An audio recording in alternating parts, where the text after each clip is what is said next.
Compadrito, vámonos con ese tema sasanzo, compadrito, ¿tienes algo por ahí? No, ¿verdad? Sales. Vámonos con música, compadrito. Juan de Dios y sus teclados. Claro que sí, comadre. Vamos a contar con más ambiente por allá, por supuesto, para los que están bailando. Y provechito para todos los amigos que están disfrutando del sagrado elemento en esa noche, por supuesto. Ahí para los que están echando una Pepsi-Cola también, cervecita de la buena. Una cervecita mejor porque eso te va a hacer daño. Ahora pues, vamos a recordar estos temas grabados para todos ustedes, amigos y amigas. ¡Vámonos, dice!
De este bellísimo lugar de Francisco Villa, Santo Tomás Ocotepec, por supuesto, compadrito, para los amigos de Plan Alemán que nos acompañan en esta bellísima noche.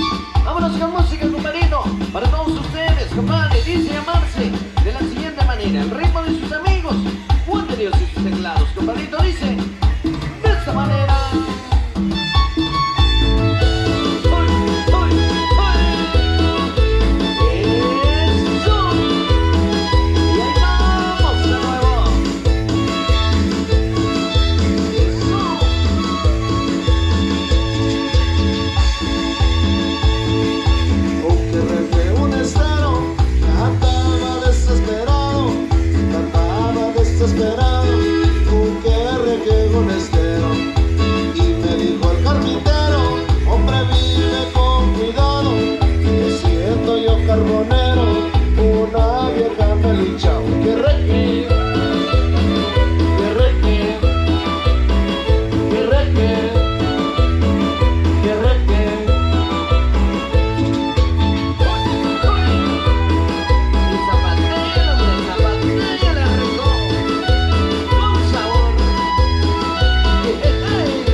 que emborracha al presidente, también al gobernador. Que reque, que reque, que reque, que reque.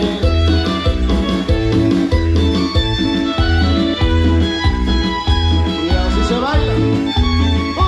Y así se goza.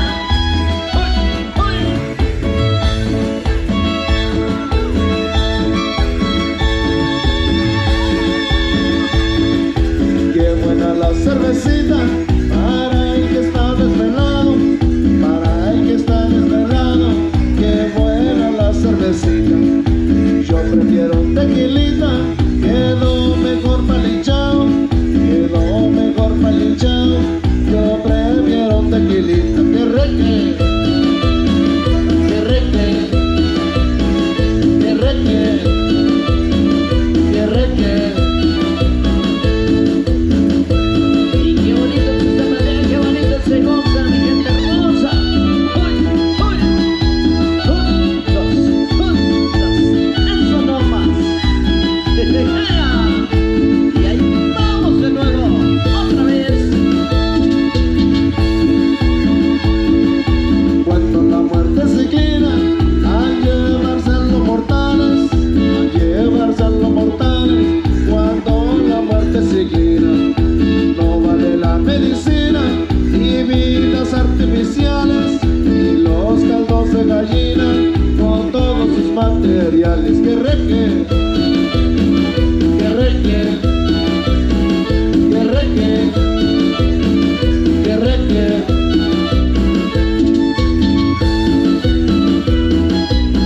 Y ahí vamos, compadrito.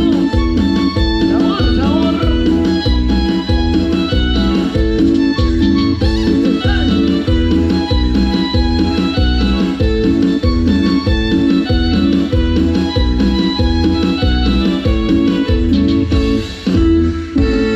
La bulla de los enmascarados, que se oiga.